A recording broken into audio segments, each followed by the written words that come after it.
চৰকাৰখনক আপোনালোকে বেয়া পাব পাৰে। আমি আপোনালোকৰ কিছুমানৰ ঘৰ এভিকশ্যন কৰিছোঁ, আপোনালোকে আমাক বেয়া পায়। কিন্তু এভিকশ্যনৰ প্ৰতিশোধ ল'বলৈ জুবিনক আপোনালোকে ঢাল হিচাপে ব্যৱহাৰ নকৰিব। জীৱনকালত কোনটো জাগাত আপোনালোকে জুবিনক সংগীত অনুষ্ঠান পৰিৱেশনৰ কাৰণে মাতিছিল? বাংলাদেশৰ পৰা মমতাজক লৈ অহা কেইবাটাও উদাহৰণ আছে, কিন্তু আপোনালোকৰ অঞ্চলবিলাকত গৈ জুবিনে সংগীত অনুষ্ঠানো পৰিৱেশন কৰিব পৰা নাছিল। জুবিনৰ মৃত্যুৰ পিছত আপোনালোকে কেনেকৈ জুবিনৰ অনুৰাগী হৈ পৰিলে? হিমন্ত বিশ্ব শৰ্মাৰ ওপৰত আপোনালোকে প্ৰতিশোধ ল'ব লাগে।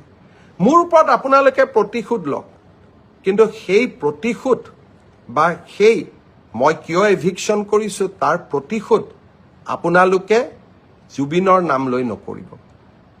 ৰাজনীতি আমিও কৰোঁ, আমিও বুজি পাওঁ। আপোনালোকে যদি জুবিনক ইমানেই মৰম কৰিছিল, জীৱনকালত জুবিনৰ মমতাজৰ পৰিৱৰ্তে জুবিন গাৰ্গক কিয় মতা নাছিল অনুষ্ঠান পৰিৱেশনৰ কাৰণে?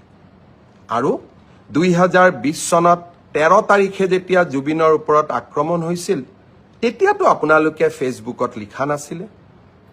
আজি এভিকশ্যনত বিজেপিয়ে আপোনালোকক এভিকশ্যন কৰিছে। বিজেপিৰ ওপৰত প্ৰতিশোধ ল'ব লাগে। আৰু তাৰ কাৰণে আপোনালোকে জুবিনৰ দুখজনক মৃত্যুক এডাল অস্ত্ৰ হিচাপে ব্যৱহাৰ কৰিব, তাক কেতিয়াও আমি মানি ল'ব নোৱাৰোঁ।